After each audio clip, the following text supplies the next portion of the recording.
Hello good morning everyone, welcome back to Bharadwaj career classes YouTube channel. कैसे आप लोग? मैं बहुत फाइन हूँ। होप आप लोगों की पढ़ाई स्टडी सब कुछ अच्छे से चल रहा होगा। एंड हम लोग काफ़ी चैप्टर्स कवर कर चुके हैं। आपको हमारे यूट्यूब चैनल पे सारे चैप्टर्स पार्ट में बिल्कुल शो हो जाएंगे। जैसा कि मैंने आपसे बोला था, after viewing that video please comment us the doubt in the comment box. But अभी तक मुझे एज सच कोई डाउट उसमें देखने को मिला नहीं है। दैट मीन्स पढ़ाई एज सच हो नहीं रही है, तो कंसंट्रेशन अपना ज्यादा हिलाओ मत, ठीक है? राइट, तो I request you guys to please visit our YouTube channel to see all the uploaded videos in parts, as we are done with biotechnology 2 chapters and we are done with human health and disease. We are going with third chapter of genetics, that is molecular basis of inheritance, and इसके भी 3 parts video already uploaded है. Today we are going to start with the fourth part video. तो इस video पे jump करने से पहले I request you guys to please see the previous all uploaded videos जो कि 3 पार्ट में अपलोडेड है। तो मैं थोड़ा सा बैकअप दे देती हूँ पिछले वीडियोस का। तो मॉलिक्यूलर बेसिस ऑफ इनहेरिटेंस की इंट्रोडक्शन क्लास हो चुकी है, right? What is DNA and RNA का structure. Molecular basis of inheritance में सारे एक्सपेरिमेंट्स डिस्कस हो चुके हैं। टोटल 3 एक्सपेरिमेंट्स हैं। We are left with 1 experiment, right? But वो टॉपिक पढ़ने के बाद वो एक्सपेरिमेंट पढ़ेंगे। आफ्टर दैट आपका डीएनए का स्ट्रक्चर, डीएनए के features, scientist name, all these information already uploaded in parts videos. Okay, after that today we are going to start with a new topic in this video, that is replication. तो थोड़ा सा फिर से 11th class के cell cycle cell division पे लेके चलते हैं। तो सेल साइकिल सेल डिवीजन में हमने सेल साइकिल देखी थी, जिसमें से कि G1 फेज था, S फेज था एंड G2 फेज था। यही फेजेस मेन थे, G0 भी है, राइट? बट जिसमें इवेंट्स हो रहे हैं वो ये वाले मेन फेज थे। तो G1 फेज में तो प्रोटीन्स, एंटीबायोटिक्स, विटामिन्स, ये सारी चीजें बन रही हैं। S फेज में क्या हो रहा है? S फेज में क्या हो रहा था? DNA replication. अगर आपको थोड़ी बहुत चीजें याद आ गई हो तो सेल साइकिल के S फेज में क्या होता है? DNA replication. S phase is synthesis phase. Synthesis मतलब बनना, क्या बन रहा है? डीएनए रेप्लिकेट हो रहा है, 1-2 स्ट्रैंड से 4 स्ट्रैंड्स में उसकी कॉपी हो रही है, राइट? G2 phase. अब S फेज के बारे में एक और चीज बोलूं तो डीएनए रेप्लिकेशन की वजह से डीएनए का अमाउंट क्या हो जाता है? Twice, but number of chromosomes remain same. Number of chromosomes remain same. ये 2 बातें याद रखनी है एस फेज के बारे में कि डीएनए रेप्लिकेशन की वजह से उसका अमाउंट ट्वाइस हो जाता है और नंबर ऑफ क्रोमोसोम सेम रहते हैं। अब डीएनए रेप्लिकेशन ट्वाइस हो कैसे रहा है? पहली चीज ये, दूसरी चीज लोकेशन। सेल के किस पार्ट में डीएनए रेप्लिकेशन होता है? आपको लोकेशन याद रखना है, दैट इज न्यूक्लियस। सेल के न्यूक्लियस वाले पार्ट में डीएनए रेप्लिकेशन चलती है। एंड कब चलती है? हमारा सेल साइकिल 24 आवर्स चलता है, दैट मींस डीएनए रेप्लिकेशन का पूरा प्रोसेस भी 24 आवर होता है। थर्ड, डीएनए रेप्लिकेशन में किस चीज की जरूरत पड़ती है हमें? Cellular apparatus. सेलुलर अपैरेटस का मतलब सेल ऑर्गेनल्स का हेल्प चाहिए, एंजाइम्स का हेल्प चाहिए, विटामिन्स का हेल्प चाहिए, एवरीथिंग व्हिच इज रिक्वायर्ड एक प्रोसीजर को कैरी आउट करने के लिए, ठीक है? फोर्थ, डीएनए रेप्लिकेशन की वजह से क्या होता है? Cell organelles increase in their number. Cell organelle अपने नंबर में इंक्रीज हो जाते हैं। तो ये कुछ इंट्रोडक्टरी पॉइंट्स हो गए डीएनए रेप्लिकेशन को लेकर। Now types of DNA replication. कितने टाइप्स ऑफ डीएनए रेप्लिकेशन होता है?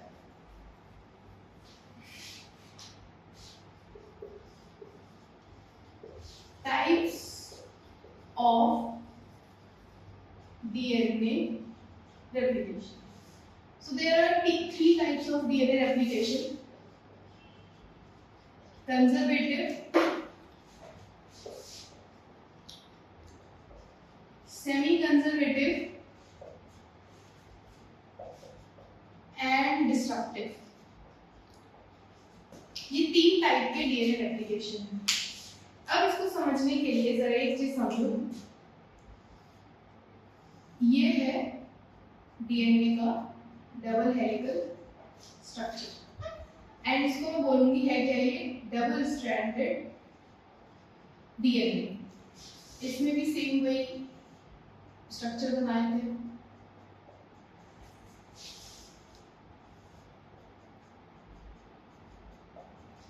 राइट, तो ये जो ब्लैक कलर का स्ट्रैंड आपको दिख रहा है, this is parental strand, this is also parental strand. ये भी है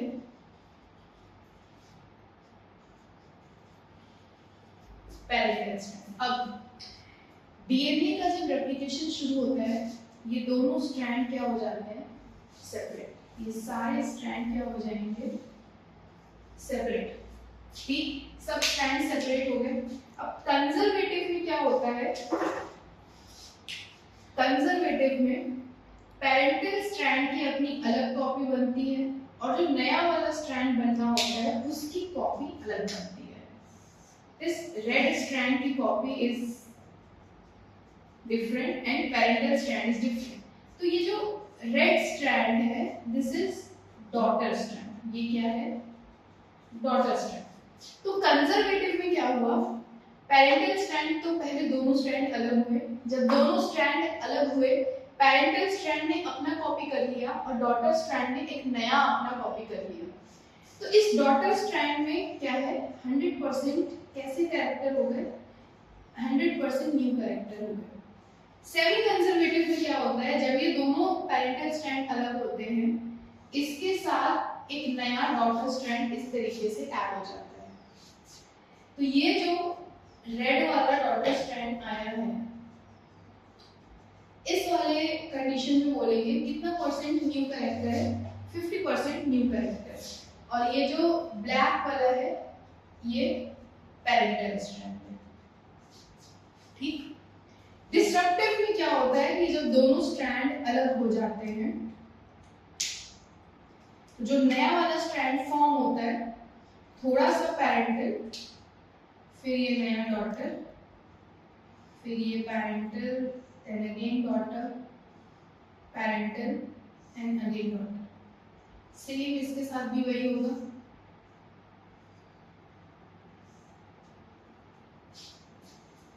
अब इस वाले में क्या हुआ, 25% न्यू और 25% ओल्ड कैरेक्टर। अभी तीनों टाइप्स की रेप्लिकेशन में हमारी बॉडी में कौन सा टाइप का रेप्लिकेशन होता है, सेमी कंजर्वेटिव। कौन सा, सेमी कंजर्वेटिव।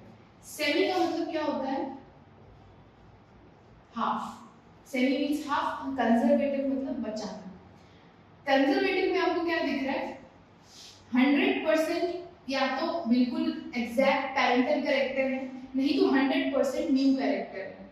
सेमी कंजर्वेटिव में क्या दिख रहा है, 50% पेरेंटल कैरेक्टर है और 50% न्यू कैरेक्टर है। पेरेंटल और डिस्ट्रक्टिव में क्या दिख रहा है, 25% के परसेंटेज के रेशियो के हिसाब से वो रेप्लिकेट हो रहा है। हमारे में क्या है, 10th क्लास के लाइफ प्रोसेस चैप्टर में भी पढ़ा होगा कि DNA copy is a inaccurate mechanism. Error बहुत ज्यादा होता है, उस एरर की वजह से वेरिएशंस आती हैं, वेरिएशंस की वजह से सर्वाइवल रेट इंक्रीज होता है, जिसकी वजह से we are able to survive on this earth with this atmosphere. अब हम कहते हैं कि 50% फादर के कैरेक्टरिस्टिक्स और 50% मदर के कैरेक्टरिस्टिक्स है हमारे पास, एंड देन मिलके we have form with some new characters. तो ये वाला जो स्टेटमेंट है, that semi conservative mode of replication perfectly follow this statement. Semi conservative mode of replication ये कहता है कि 50% parental characteristics and 50% new characteristics. अगर हम 100% पैरेंट जैसे ही हो जाएंगे तो that is called as clones, जो अल्फा कहते हैं, एंड हम सर्वाइव नहीं कर पाएंगे। अगर हम 100% बिल्कुल न्यू कैरेक्टर्स के साथ बॉर्न होंगे तो वो भी बहुत ज्यादा वेरिएशंस आ जाएंगी। तो that means our body is a combination of 50% parental characters and 50% we have our new characters. That is called as semi conservative mode of replication. तो वर्टिब्रेट्स में वर्टिब्रेट्स तो नहीं, मैमल्स में, आई मीन ह्यूमन बीइंग्स में कैसा mode of replication चलता है, semi conservative mode of replication. तो जरा वीडियो को पॉज करके इस पूरे चार्ट को एक बार जरूर देखना, गौर करना, semi conservative mode of replication. Now ये चीजें कहानी हमने पढ़ तो ली, लेकिन अब इस चीज का प्रूफ कहां से आया था? Semi conservative mode of replication proof किसने किया था? This mode of replication was proven by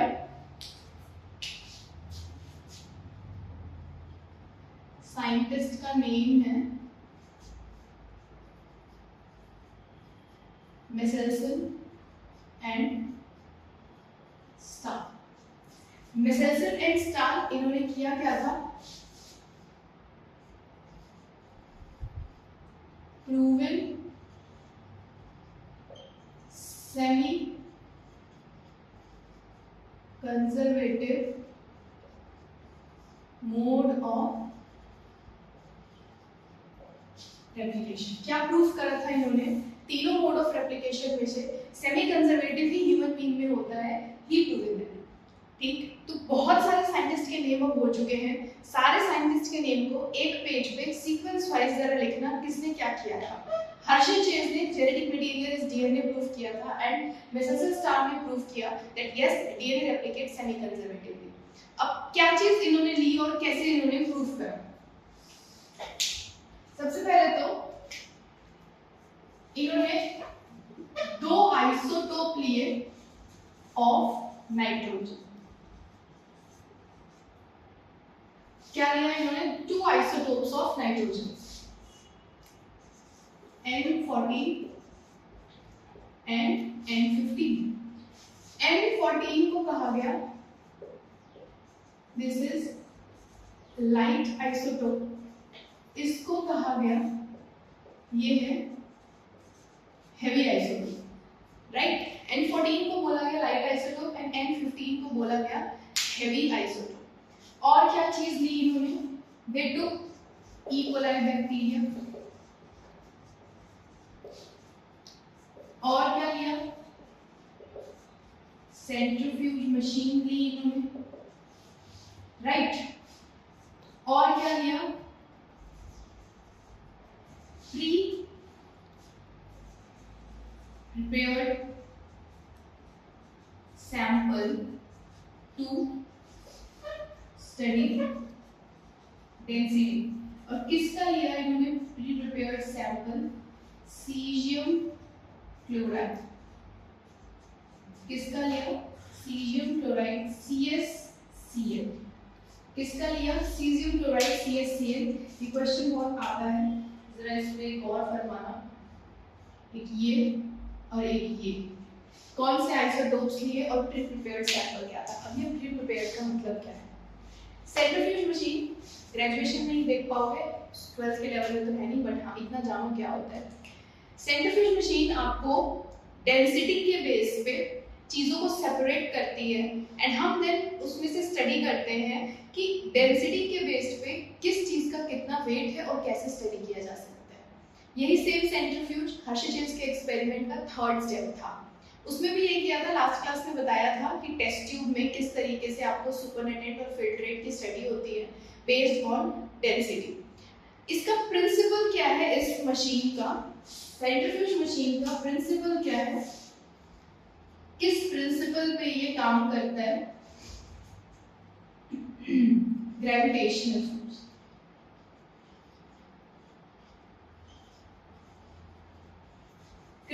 किस प्रिंसिपल पे काम करते हैं ये?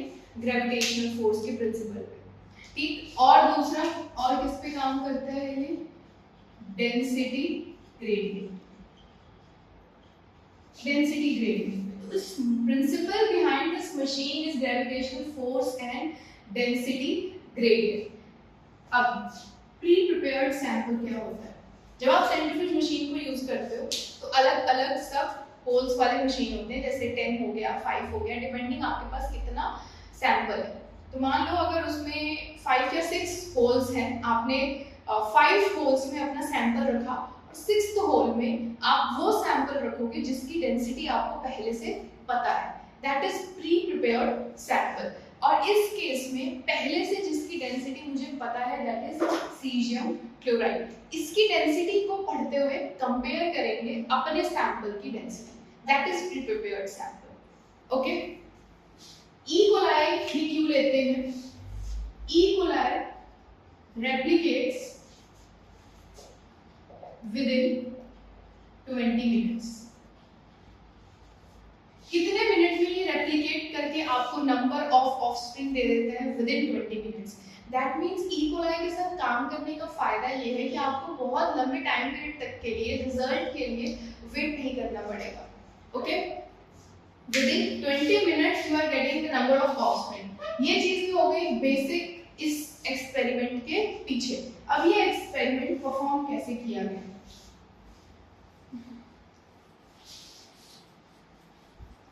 इस एनसीईआरटी देखोगे तो इस एक्सपेरिमेंट के पीछे भी क्वेश्चन दिया हुआ है, जरा उसको जरूर पढ़ना, ठीक है? ओके, तो मैंने एक पहले से सैंपल लिया है और उस सैंपल में मेरा क्या है? ये N50। ये क्या है? ये N50, ठीक है? थोड़ा और इस तरफ शिफ्ट करते हैं ताकि थोड़ा स्पेस मिले। ये क्या है? ये N50 हेवी आइसोटोप है, ठीक है? इस N15 को मैंने डाला है सेंट्रीफ्यूज मशीन में, और कितने मिनट के लिए? 20 मिनट। और इसको हमने डाला किसमें है? ई कोलाई, ठीक है? ई कोलाई में डाला है और प्लस में इस N50 क्या है? इसमें N40। अब आप जितनी बार इसको शिफ्ट करोगे हर बार 20 मिनट्स का टाइमर होगा। ई कोलाई उसमें मीडियम होगा और इस ई कोलाई में ये N14 वाला आइसोटोप होगा और हर बार ये N15 वाला अलग से होगा। जब मशीन ऑन हुई 20 मिनट्स और मशीन में होगा क्या? ये N15 के दोनों स्ट्रैंड्स अलग हो जाएंगे, ठीक है? एंड इस पे ये N14 का नया स्ट्रैंड आ जाएगा। ये रेड वाला है N14 एंड ये ब्लू वाला है N15। ये ब्लू वाला है N15। तो आपके पास ये N15, N14, N15, N14। इसको मैं कह रही हूँ ये है क्या? This is hybrid. क्या है ये? हाइब्रिड। ये कैसा है? हेवी, ठीक। अब फिर से इस मशीन में आप 20 मिनट्स के लिए डालोगे। क्या है? ई कोलाई है प्लस में N40 का मीडियम। अब 20 मिनट करके अब यहाँ पे हम टोटल टाइम पीरियड देखना शुरू करेंगे। कितना? Total time period. अब इस वाले में क्या होगा? ये वाले दोनों स्ट्रैंड अलग होंगे, ये अलग, ये रेड वाला अलग, फिर ये भी अलग होगा, ये रेड वाला अलग और ये ब्लू वाला अलग। अब आपने अगेन N14 के मीडियम में डाला है। N14 मेरा रेड वाला था तो ये इसमें रेड, ये रेड, ये रेड और ये रेड। तो ये और ये क्या है? Hybrid. This is also hybrid and ये कैसा हो गया? लाइट, ठीक है? आगे फिर से रब करते हैं इसको। अब 20 मिनट्स, 40 मिनट्स, अगेन 20 मिनट्स के लिए डालोगे। अगेन जब 20 मिनट्स के लिए डालोगे तो कितना हो गया? 60 मिनट्स। इक्वलाइज द मीडियम और अगेन हमने N14 पर डाला है। फिर से सारे स्ट्रैंड को सेपरेट करते हैं। इसको भी सेपरेट करोगे तो ये ब्लू अलग, इसका ये रेड वाला अलग, ये दोनों स्ट्रैंड भी सेपरेट होंगे। ये रेड, ये रेड, अगेन ये वाला स्ट्रैंड सेपरेट होगा। ये रेड, ये रेड, ये सेपरेट होगा, रेड एंड ब्लू। फिर से N14 में डाला है, इस पे भी ये रेड आ गया।